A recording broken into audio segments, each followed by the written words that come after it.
मित्रों, इस समय हम लोग बहुत ही घनघोर जंगल में हैं। मतलब इतने घनघोर जंगल में हैं, यहाँ आते समय मार्ग के किनारों पर शेर, बाघ, चीतों और तेंदुओं की फ़ोटो लगा करके भी सरकार द्वारा ये चेतावनी दी गई है कि इन मार्गों पर कभी भी शेर, भालू, बाघ, चीते और तेंदुए निकल सकते हैं। इसलिए इनसे बचते हुए और इनको बचाते हुए आप आगे का रास्ता तय करें। और श्री रामचरितमानस में और वाल्मीकि रामायण में इस प्रसंग को बताया गया है कि सरभंग मुनि का आश्रम। सरभंग मुनि का आश्रम, सरभंग मुनि का नाम आप सबने सुना होगा। बड़े ही दुर्लभ संत रहे हैं। कहा जाता है कि जब इनको पता चला कि स्वयं नारायण के अवतार प्रभु श्री रामचंद्र जी अपने 14 वर्ष की वनवास यात्रा का भ्रमण करते हुए इसी मार्ग से आ रहे हैं, तो उनसे भेंट करने के लिए इसी जीवन में भगवान नारायण से भेंट करने की उद्देश्य से उन्होंने अपने प्राणों को रोक रखा था। मतलब उनके पास इतनी तपश्चर्या थी कि उनके आदेश से कालदेव ने भी यहाँ अपना आगमन स्थगित कर दिया और सरभंग मुनि ने अपने मृत्यु को अबाधित करके यहाँ पे जीवित रहे, इसलिए कि भगवान नारायण की उनसे मुलाकात हो जाए, भगवान श्री राम की उनसे भेंट हो जाए। और ये वही घनघोर जंगल है। इसी घनघोर जंगल में यहाँ तक कि हम लोग आए हैं अभी चित्रकूट से, तो पूरे रास्ते भर भयंकर पहाड़ दिखाई पड़े हैं और भयंकर जंगल दिखाई पड़े हैं। यहाँ ये रास्ते इतने खूंखार हैं कि बाइक से भी चलना और चल करके निकल जाना बड़े सौभाग्य की बात है। और शाम घिरते ही जैसे ही अंधेरा होता है तो बाइकर्स जो मोटरसाइकिल से चलने वाले लोग हैं उनके लिए तो भैया अंधेरा घिरते ही इस सड़क से निकलना एकदम पाबंद कर दिया गया है। और सरभंग मुनि के आश्रम में अब हम आपको दिखाएंगे। देखिए यहाँ पे साफ लिखा हुआ है। मित्रों, सरभंग मुनि का आश्रम यही है। कुछ भी बताने से पहले मैं आपको इस बात की जानकारी देना चाहूंगा कि मुनिदेव का नाम सरभंग ही क्यों पड़ा। इन्होंने इतनी तपस्या कर ली कि देवराज इंद्र भी भयभीत हो गए। इनकी तपस्या को भंग करने के लिए देवराज इंद्र ने इनको धनुष पर सर चढ़ा करके मारा। सर माने बाण। और वह सनसनाता हुआ सर मुनि की ओर चल पड़ा और मुनिराज ने वहीं पर एक तिनका उठाया और उसे अभिमंत्रित करके फेंक दिया उस सर की ओर। और देवराज इंद्र द्वारा भेजे गए उस बाण के उस सर के 2 भाग हो गए। इस घटना के बाद चूंकि उन्होंने देवराज इंद्र के सर यानी उनके बाण के 2 टुकड़े कर दिए थे, उस बाण को भंग कर दिया था, इसलिए मुनि का नाम सरभंग पड़ गया। मित्रों, यह ब्रह्म कुंड से आता हुआ जल है। कहते हैं कि सरभंग मुनि के तपस्या से इतने प्रसन्न हो गए थे एक बार ब्रह्मदेव कि उनकी तपस्या का सम्मान रखने के लिए ब्रह्मा जी ने यहां पर आकर के स्नान किया था और तभी से यहां का नाम ब्रह्म कुंड पड़ गया। ब्रह्मा जी ने कहा भी था कि बार बार गंगा और एक बार सरभंगा। जो भी एक बार सरभंग मुनि के आश्रम में इस तपोस्थली में आकर के हृदय भाव से प्रणाम कर लेता है, उसके सारे दुख दूर हो जाते हैं। एक बार ब्रह्मा जी ने विमान भेजा सरभंग मुनि को सदेह ब्रह्मलोक आने के लिए और उन्होंने बताया कि सरभंग मुनि को देवराज इंद्र की पदवी देनी है। भैया सरभंग मुनि उस विमान में चढ़ भी गए। तभी एक दूसरे मुनि दौड़ते हुए आए। बोले, कहां जा रहे हैं? वो आ रहे हैं। कौन आ रहे हैं? अरे भैया, चित्रकूट से प्रभु श्री राम जी चल दिए हैं। ये सामने वाली जो पगडंडी है आश्रम के सामने, उसी पगडंडी से हो करके भगवान विष्णु के नरावतार प्रभु श्री रामचंद्र जी इसी पगडंडी से गुजरेंगे। यही बात सुन करके सरभंग मुनि विमान से कूद पड़े और कूदने के बाद उसी सड़किए पर, उसी पगडंडी पर ही स्थिर हो करके वो दिन और रात भगवान की प्रतीक्षा करने लगे। और कई दिनों की प्रतीक्षा के बाद प्रभु श्री राम ने जब आकर के उनको दर्शन दिया तो मुनि सरभंग ने रो रो करके बिलख करके उनके चरणों में प्रणाम किया कि हे प्रभु, आप आ गए। आपके लिए हमने ब्रह्मलोक जाने का भी प्रस्ताव त्याग दिया है। और उन्होंने तुरंत दौड़ दौड़ करके, भाग भाग करके लकड़ियां सजाई और उन लकड़ियों पर स्थित होकर के योग अग्नि के द्वारा उन्होंने उसमें चिता जलाई और उन्होंने जल हाथ में लेकर के कहा कि हे प्रभु, मैंने जितना भी जीवन में अपने जप तप तपस्या जो कुछ भी किया है वह सब कुछ आपके चरणों में समर्पित करता हूं। बस हमको एक वरदान दे दीजिए कि आप प्रभु श्री रामचंद्र जी, मैया सीता जी और भैया लक्ष्मण के साथ सगुण रूप में मेरे हृदय में निवास करिए। और यह कह करके वो ब्रह्मलोक पधार गए। इस समय हम लोग सरभंग मुनि के आश्रम में, बिल्कुल सरभंग मुनि जैसे ही महाराज विराजमान है। महाराज जी, आपने संन्यास कब लिया? फिर आगे अस्थि समूह के 5 किलोमीटर आगे सुतेक्षण जी का स्थान। जी जी। फिर सुतेक्षण जी के यहाँ से प्रमाण है उसका, भगवान फिर गए हैं अगस्त जी के यहाँ। रामायण में वर्णन है इसका। जी महाराज जी, वहाँ पर भी तो गए थे। बीच में बीरसिंहपुर पड़ता है शंकर जी का स्थान। वहाँ पर भगवान जी के जाने के कोई प्रमाण नहीं है, पर ऐतिहासिक जगह है, वो भी बहुत विशाल शिवलिंग है। सुतेक्षण से 8 किलोमीटर दूर है। अच्छा। आप यहाँ से जाइए सुतेक्षण, सुतेक्षण के बाद गए बिना बीरसिंहपुर, और फिर आपको जाना हो तो मैहर होते हुए, हाँ मैहर जाना है, मैहर, और जाके अगस्त जी के यहाँ चले जाइए। ऐसा महाराज जी यहाँ के विषय में बताइए। यही रामपथ है, यही यहाँ के विषय में बताइए। अभी भी महात्मा आते हैं तो यही रामपथ है, यहीं से जाते हैं एक जगह से। तो आप हो लीजिए, यहाँ हो गया। महाराज जी यहाँ के विषय में बताइए, भगवान का कैसे आना हुआ? यहाँ सरभंग जी तपस्या करते थे त्रेता में। जी। तो भगवान को जब वनवास हुआ है, वनवास काल में 12 वर्ष 2 महीना 3 महीना चित्रकूट में भगवान रहे।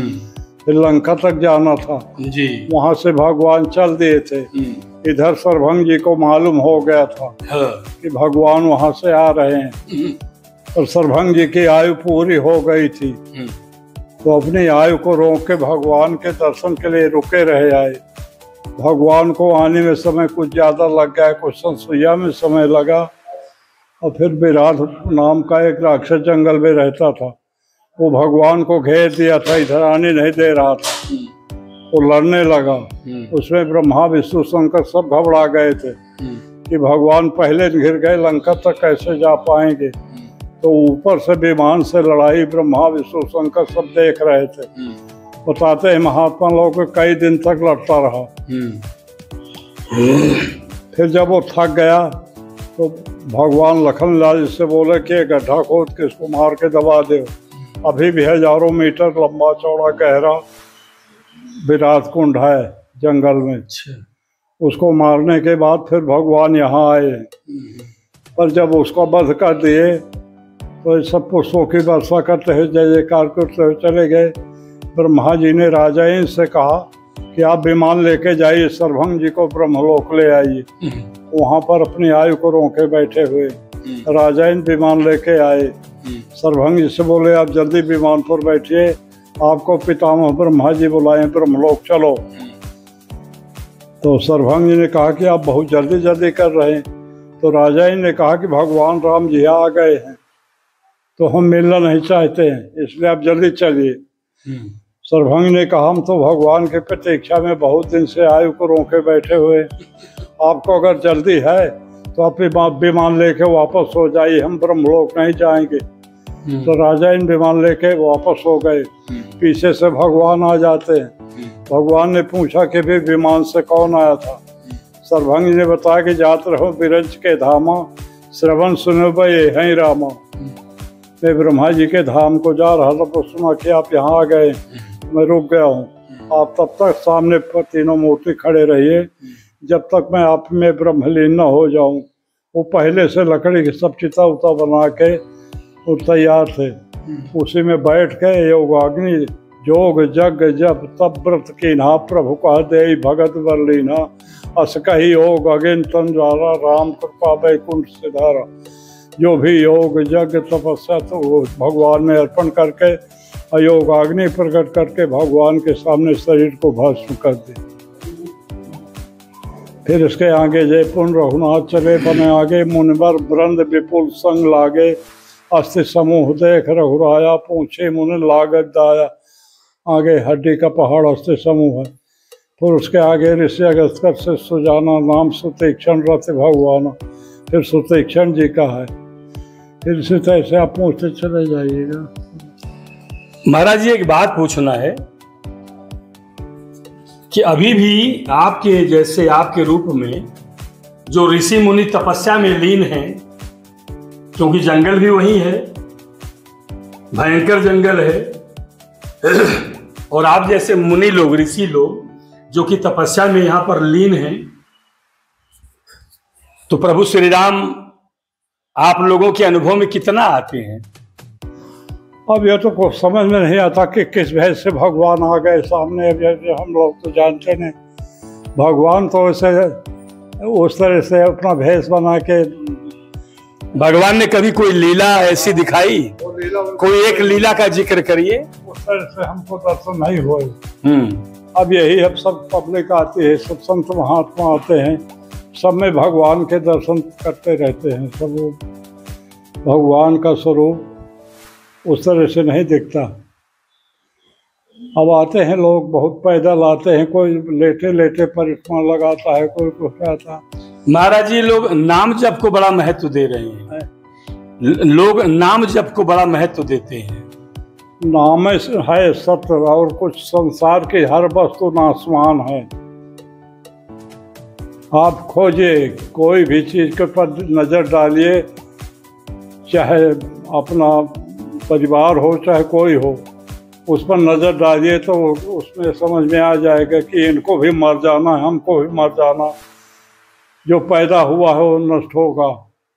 केवल भगवान का नाम सत्य है और बाकी सब असत्य है संसार। महाराज जी अपना घर बार छोड़ करके हम भी भगवान राम के उसी वनगमन की यात्रा पर निकले हैं जहां जहां भगवान होकर गए थे।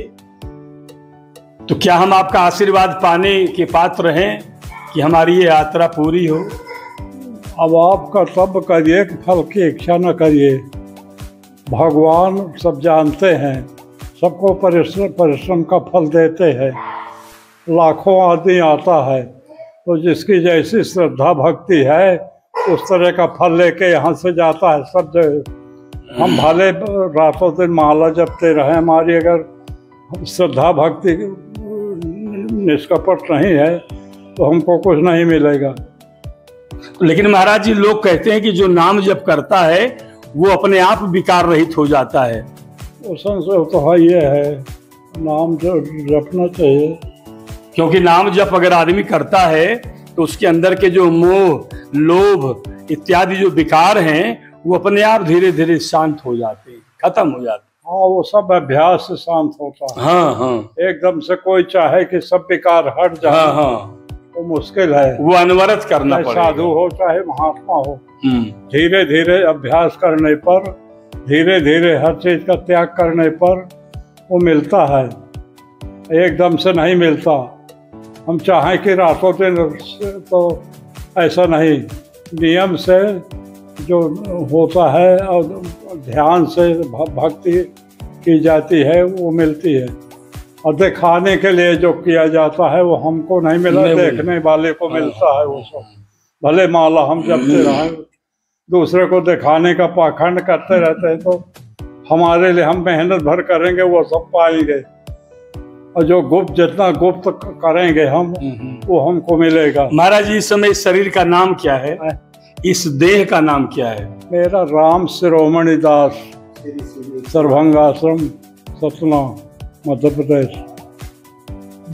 मित्रों, 8वीं शताब्दी में जब यहाँ के चट्टानों की जब खुदाई हुई थी तो 8वीं शताब्दी में कुछ दुर्लभ मूर्तियां मिली थी। उन दुर्लभ मूर्तियों का देखिए ये संग्रह है। आप किसी भी तरह जरा उन मूर्तियों को दिखाइएगा। काफी मूर्तियां यहाँ के लोगों के अनुसार चोरी जा चुकी हैं, लेकिन 8वीं शताब्दी की ये मनोरम मूर्तियों का संग्रह देखिएगा। इनको सुरक्षित कर दिया गया है, यहाँ पर रख करके लोग आते हैं, यहाँ पे जल चढ़ाते हैं। ये भित्त दीवारों की मूर्तियां कुछ हैं, जैसे कि पिलर जैसे, और सामने देखेंगे देवी देवताओं की मूर्तियां हैं। सामने मुझे लगता है कि हनुमान जी की भी एक मूर्ति है। और इस तरह से 8वीं शताब्दी के दौरान चट्टानों की खुदाई से प्राप्त इन दुर्लभ मूर्तियों का संग्रहालय आपने देखा। और आइए अब हम आपको बाहर श्री राम और लक्ष्मण जी का कुंड दिखाते हैं। कहा जाता है कि प्रभु श्री राम का दर्शन करने के बाद सरभंग मुनि ने अपने प्राणों का त्याग कर दिया और उसके बाद मंत्रोच्चारण पूर्वक घी की आहुति दे करके वे स्वयं अग्नि में प्रविष्ट होकर के उन्होंने अपने प्राणों का त्याग किया। लोक कथा के अनुसार सरभंग ऋषि के योगाग्नि साकल्य बनने के बाद श्री राम ने जलांजलि देने के लिए बाण मारकर एक झरना प्रकट किया था। इसी जल स्रोत में, मतलब भगवान श्री राम के बाण मारने के बाद जो झरना पैदा हुआ था, प्रकट हुआ था, उसी के जल स्रोत में ऋषि की पूरी भस्मी, मतलब उनके देह की जो राख बनी थी वो सब बह गई। इस तरह से सरभंग मुनि का एक एक रोम राममय हो गया। एक भी रोम भस्म होने से बचकर किसी के पैरों तले आकर अपमानित न हो, इसलिए पूरी भस्मी उस कुंड में बहा दी गई। मूर्ति में श्री राम के चरणों में से चल रहे इस स्तोत्र से यहाँ श्री राम तथा लक्ष्मण के नाम से 2 कुंड बने हुए हैं। बताया जाता है कि प्रभु श्री राम के बाण मारने से जो झरना, जो कुंड उत्पन्न हुआ था और जिसमें सरभंग मुनि जी के सारे भस्मी को, उनकी राख को बहा दिया गया था, वो यही कुंड है। एक श्री राम का कुंड है और दूसरा देखिए भगवान श्री लक्ष्मण जी का कुंड है। यहाँ पर लोग आकर के स्नान करते हैं ताकि वो पापों से मुक्त हो सके। और साथ ही बताया जाता है कि त्वचा जैसे रोगों में भी यहाँ का जल काम आता है। यहाँ का जल लेकर के भक्त लोग महादेव के शिवलिंग पर जलाभिषेक करते हैं। और अभी मैं आपको कुछ देर में दिखाता हूँ असुमुखी मंदिर, और चलिए आते हैं असुमुखी मंदिर का दर्शन करने के लिए।